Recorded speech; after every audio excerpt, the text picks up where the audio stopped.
Mattina risponde Riello il giorno dopo e no, a Camera del Verona non si tocca. Eccoci qua. Allora, interessi particolaristi. No, noi continuiamo a chiacchierare fuori onda, però alla fine gli interessi dei piccoli emergono sempre. Sindaco, che è un po' la risposta alla provocazione che è stata troppo diretta, però alla fine. Dopo do anche una risposta al dottor Sposato. Volevo così aggiungere però all'affermazione fatta dal consigliere Marotta che riguarda l'evasione, no? Ma è chiaro che non può che esserci evasione finché noi abbiamo una tassazione che arriva al 70%. Cioè, ragazzi, il 68% però complessiva, se calcoliamo l'IVA che paghiamo sui prodotti, dopo se vuole le do i calcoli. Scusi se non esageriamo. Ma la evasione totale, io non la paragono all'evasione parziale, perché sulla parziale ci si può discutere, ma sugli evasori totali che vengono scovati ogni anno, vanno tirati su per le palle, vanno tirati su, basta, finito, bisogna togliergli anche le mutande. Questa è gente che ci ruba dalle tasche. Di commercio, i miei clienti sono bar tabaccherie e evadono uno scontrino di 10 centesimi. No? Che non è la stessa cosa dell'evasore totale. No? Quindi è chiaro, cioè, voglio dire, finché questi pagano delle cose, pagano cifre mostruose, oggi non ce la fanno, io li vedo, tirano il cassetto, non hanno i soldi, ma stiamo scherzando. Cioè, allora voglio dire, non è che io sia un difensore dell'evasione, però è chiaro che come diceva lei... lo stesso studi di settore, quindi è gli stessi studi di settore e via dicendo. Tante volte aggiungono soldi rispetto a quello che fa tu, mi dice quello del bar, ho dovuto pagare in più, ma ho detto ma se vuoi stare tranquillo devi aggiungere. Sì, ma stiamo voglio dire, nella vita, se permettete, questo succede, quindi l'abbassamento delle tasse, come dicevo prima, è una cosa che non è più rinviabile, quindi questo non si può più andare avanti così. Mi collego a quella che diceva appunto il dottor Sposato e anche il signore della UIL, che riguarda gli enti locali come così, quelli che hanno aumentato fino a aumenti del 200% della tassazione locale e così via. Ma è chiaro che non può che essere così.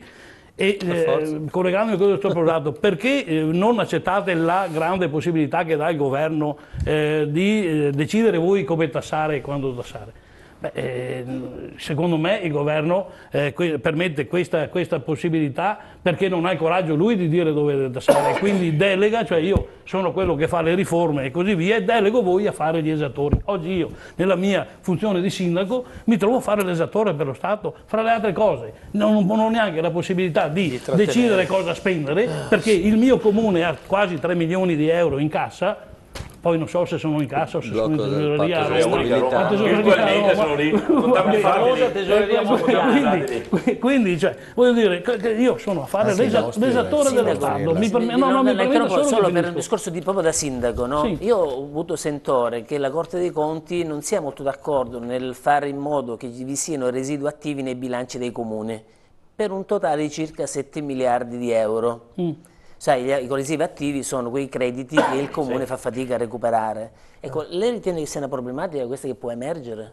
Ma io credo che il problema arriverà. Però volevo finire il discorso di prima, dopo magari. Ecco, cioè io mi trovo ad amministrare un comune che solo 4 anni fa riceveva dallo Stato 1.600.000 euro di riversamenti dello Stato.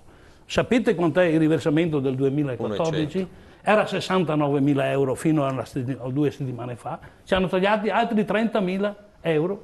Cioè io sfido chiunque ad amministrare un comune con 30.000 euro di diversamenti dello Stato. Ecco, però ci dicono potete aumentare la Tasi, no? Cioè vuol dire, allora per me diventa un conto economico, cioè è un calcolo algebrico. Cioè, io mi prendo le parole dai miei cittadini costantemente, hai portato l'IMU, scusate, la Tasi al 2,3 con un po' di detrazione, c'è il comune di là che ha messo l'1 perché magari ha un introito che arriva da altre parti. Cioè, voglio dire, noi siamo davvero la frontiera, la trincea rispetto ai nostri cittadini. Questo è vergognoso. Cioè è un sistema di fare politica, di fare amministrazione che è vergognoso. Ma allora di conseguenza saranno i cittadini come sempre a dover tagliare, perché alla fine... noi dobbiamo tassare, cioè noi non abbiamo...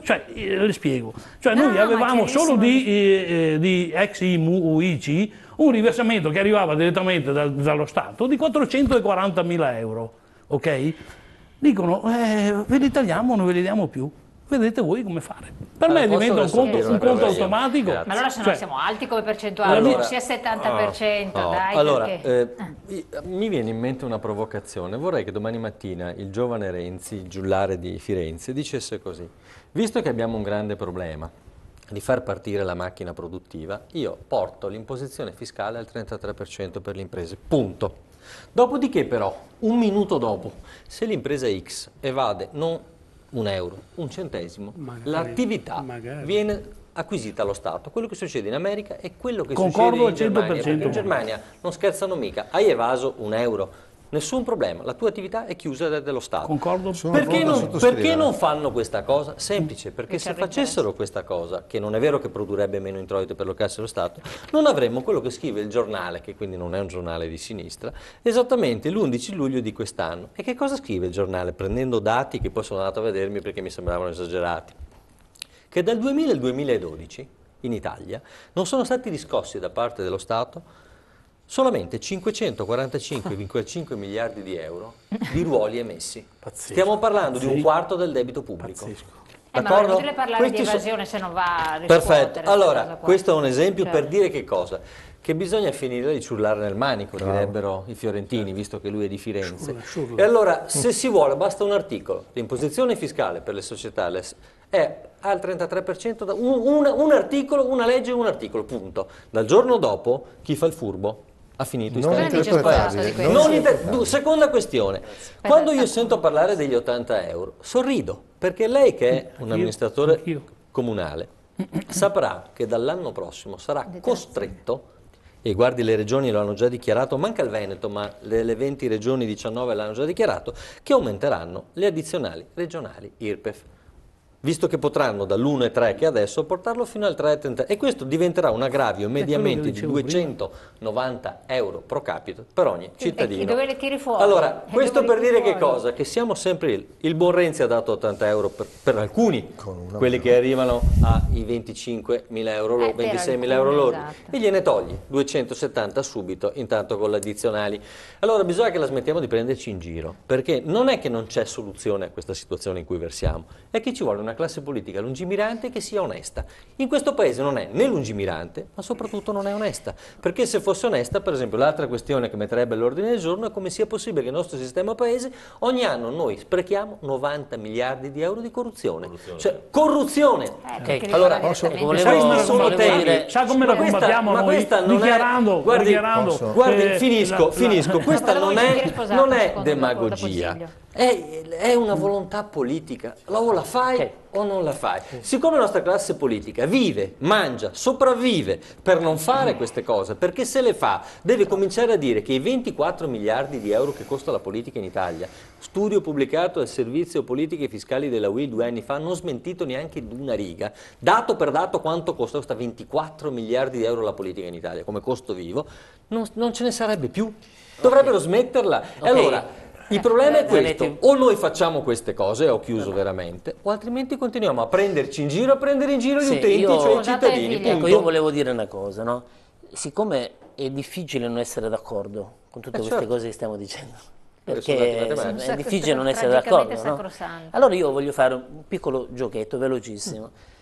Se siamo in grado, noi qua siamo in 7, oltre alla nostra gentile e graziosa conduttrice, immaginiamo di non dover rappresentare nessun consenso, perché poi alla fine noi siamo qua e rappresentiamo per forza di cose consenso, no? Quando facciamo l'attività, chi nella politica, chi nel sindacato, chi nella commercio e quant'altro. Allora dimentichiamoci un attimo questo, un gioco semplice, siamo in famiglia, io sono il papà, vengo al tavolo e vi dico: ragazzi, oggi anziché di 2.000 euro ne abbiamo 1.000 euro, dobbiamo vedere dove intervenire. O intervengo io e vi dico dove dovete intervenire, o come ha fatto il governo vi chiedo ditemi voi dove possiamo intervenire. Magari c'è qualcuno che rinuncia alla palestra, qualche altro che rinuncia, non so, alla pizzeria. Ecco, io vi chiedo onestamente, in maniera molto semplice anche, rispetto alla vostra posizione che rappresentate, siete persone importanti nella nostra società, sono punti di riferimento. Partendo da Marotta, cos'è che è di sua competenza che potrebbe fare per ridurre i costi, per quello che le è possibile? Ma guardi, noi devo dire la verità, in questo il Veneto, e qua non ne faccio una questione di gruppo, di partito, eccetera, proprio di tutta la politica veneta, noi il Veneto, Regione Veneto, siamo state l'unica regione, mi consta ancora oggi, che si è ridotto il numero dei consiglieri. Cioè abbiamo ridotto il numero dei consiglieri, invece che altre regioni che hanno molti più consiglieri rispetto al territorio che hanno, noi da 60 consiglieri, infatti hanno detto i veneti Semone, tanto per rimanere nelle dicerie, nel detto veneto, da 60 diventiamo 50, diventiamo nel senso chi sarà eletto saranno in 50 e non in 60. C'è stata comunque vorrei dire una riduzione dell'indennità dei consiglieri. Più? Si può fare, certo che si può fare, ma si può fare, ma è comunque una cosa relativa perché non è solamente il Consiglio, e io sono d'accordo, per me, può fare, ma nel senso che come riforme, guardi, quello che Marotta consigliere regionale può fare. Ma guardi, allora, io come Marotta, come consigliere regionale ho già fatto alcune proposte, tra parentesi sono anche passate, gliene faccio di aiuto alla nostra gente. Anche forse stupide, banali, ma sono quelle cose che la gente sente. Abbiamo approvato una legge in 27 giorni dalla presentazione del progetto di legge all'approvazione in aula. Questo progetto di legge è venuto fuori dopo che c'era stato quel problema, lei non so se ha sentito parlare di quel famoso esercente che aveva preso la multa col calcio balilla dai vigili, aveva preso la multa perché era stato sanzionato per una piccolezza, un'applicazione di una norma. Insomma, morale della favola, molti politici hanno fatto a gara ad andare a farsi vedere, a giocare a calcio balilla con l'esercente. Io sono andato lì e gli ho chiesto qual è il problema, vorrei capirlo, me lo fai capire? Bene, era una norma regionale. Allora ho preso con i colleghi, ci siamo messi, abbiamo fatto una proposta di legge, l'abbiamo presentata, è stata sottoscritta anche da Stefano Valdegamberi e da altri 56 consiglieri su 60. È stata una delle leggi più firmate. In 27 giorni abbiamo tolto una norma di cattivo, di brutto... Mi scusi, mi faccia finire. Per dire, mentre prima agli esercenti si dava la multa se trovavano che una tenda, un vigile passa e vede che uno ha la tenda che è di 2 centimetri più larga rispetto all'autorizzazione. Prendeva la multa. Ancora adesso sul plateatico. Male, perché c'è la legge che abbiamo approvato che dice che non si dà più la multa, non si dà più la multa, ma non si dà più la multa, si dà l'avviso che tu entro 10 giorni ti devi mettere in regola, il che significa che moltissimi esercenti non pagano più multe. Ma cosa si potrebbe fare domani, subito? Guardi, noi abbiamo... è stato fatto, no? Ma ci sono... sono cose che la gente che ci vede può... Guardi, io una proposta che abbiamo depositato è quella di chiedere la sospensione del DURC, che anche come Regione Veneto avevamo chiesto di inserire perché ce lo chiedeva comunque lo Stato, chiedere la sospensione del DURC per le attività ambulanti, visto che comunque abbiamo un commercio ambulante che è assolutamente allo stremo. E il DURC sa che è il documento di regolarità contabile che ormai è una tagliola, perché per 100 euro che uno non ha depositato, non ha versato alle imposte, gli viene tolta anche l'autorizzazione, quindi dopo non potrà più ridare neanche le 100 euro. Ecco, questo per dire. Ziglio, perché devo dire anche una cosa, poi vediamo chi altro, tanto ognuno pensa nel corso della trasmissione che cosa potrebbe fare l'ente regione più che non anche il Consiglio. Prego Ziglio. No, facessimo un esercizio non generalizzando, la politica. Allora abbiamo un governo centrale che va messo sotto processo, non solo questo, anche quelli precedenti. Sicuramente. Punto. Questi non rispondono ai cittadini, sicuramente. Rispondono a poteri forti, diciamocelo una volta per tutte. Ma i cittadini non hanno potere. Questi non rispondono ai cittadini, rispondono ai poteri forti. Il fatto che 3 governi di fila non siano stati eletti dai cittadini è una grande dimostrazione di non democrazia in un paese. E mi dispiace che Napolitano, non nomino quasi mai, si sia fatto garante di questa scelleratezza. Noi un giorno nella storia capiremo quanto è stato un danno dal punto di vista democratico questo avvenimento. Seconda cosa, va distinta un'altra volta la politica locale, che per la maggior parte dei casi è una buona politica. Dove? Però locale dove? Perché attenzione, abbiamo delle località. Arrivo. Poi ci sono anche qua aspetti positivi e negativi, ma perché perché l'amministratore locale risponde direttamente al cittadino con la propria faccia. I sindaci non hanno la scorta, va bene? E mi chiedo come mai, perché o un politico che a qualsiasi livello è un politico che governa per il cittadino e non ha bisogno della scorta. Se questi hanno bisogno della scorta, vuol dire che rispondono ad altri poteri. Mi fermo un'altra volta su un punto. Quindi, nel bene o nel male, i cittadini locali rispondono direttamente, camminano per le strade e rispondono ai propri concittadini o in regione rispondendo ai loro concittadini regionali. Poi c'è da fare un distinguo anche qua, perché l'aspetto del Mose credo abbia colpito tutti. L'ex governatore di questa regione, osannato più o meno da molti, era uno di quelli che sputava, scusate il termine volgare, contro le Camere di Commercio, perché erano un soggetto che non si faceva piegare da nessuno. Ecco, questo è un cattivo esempio, ma cosa succede adesso? Ancora più scandaloso in questo Paese, che questi se la caveranno con poco. Questa è la cosa drammatica. Questa è la cosa drammatica. Quindi qui si permette a qualsiasi soggetto di poter fare quello che vuole, per non dire delinquere, che sarebbe la frase più, ma siccome ne sono ancora i processi, bisogna stare molto attenti a come si parla, di poter, ha patteggiato. Quindi non funziona questo sistema. Questo Paese ha bisogno di una riforma della giustizia immediata, di una riforma elettorale immediata, cosa che non voglio, rispondevo, non la vogliono. Sono arrivati al punto di autoproclamarsi, va bene, gestori del Paese per rispondere a poteri forti che non sono certamente quei 60 milioni di italiani. Ci continuano a mettere in condizione di litigare. Oggi qui non abbiamo litigato perché ormai stiamo arrivando tutti a capire che siamo tutti nella stessa barca e non litighiamo più, ma questo però non è positivo per loro, perché un po' alla volta arriveremo a capire che basta leggere I Promessi Sposi, è un libro meraviglioso, dovrebbe andare di moda e andrebbe letto da tutti, solo la piccola parte dei capponi è l'esempio, ma ce ne sarebbe, insomma, no? Da Don Abbondio in poi. Quindi attenzione che oggi stiamo infilando in una situazione di default del Paese che porterà allo scontro sociale. Allora, mentre noi siamo d'accordo, ma a questo livello, loro hanno impoverito una classe borghese di questo Paese. Il ceto medio non c'è più. Il ceto medio non c'è più. Guardate che questo ceto medio ha prodotto, come dire, dei drammi familiari, li stiamo vedendo tutti i giorni. Qua nel Padovano, nel giro di 2 giorni, si sono tolti la vita in 2. Non lo si parla di, non si dice niente. Non se ne parla più a livello nazionale.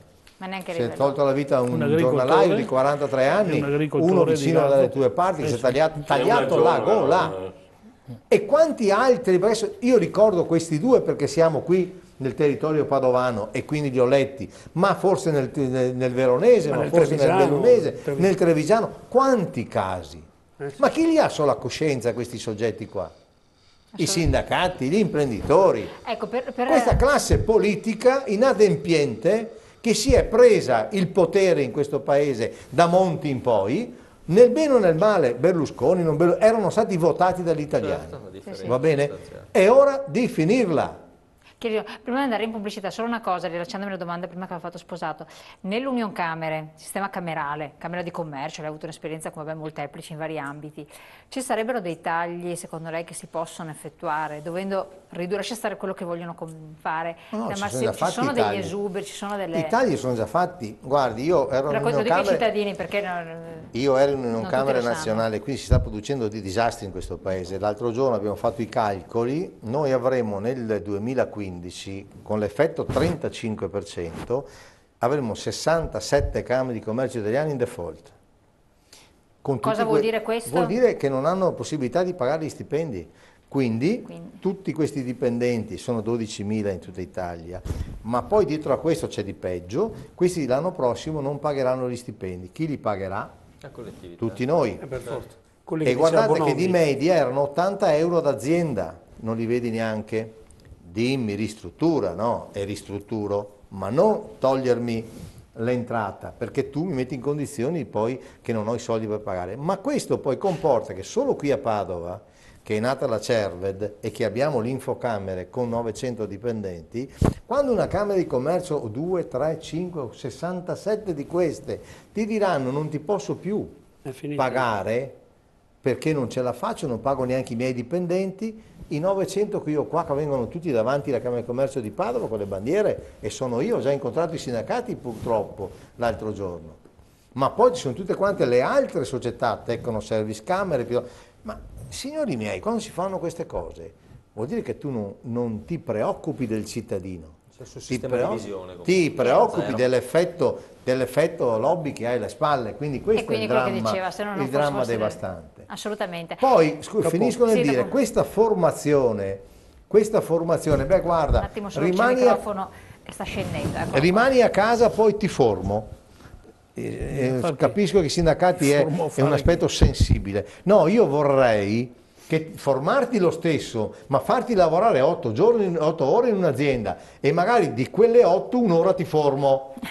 Non ci siamo, non ci siamo. Assolutamente, no, chiarissimo. Allora, pubblicità, poi do la parola anche a Confcommercio che naturalmente ha da dire la sua, cercando appunto tanto nel frattempo di fare un po' il punto della situazione. Sì, assolutamente, pubblicità.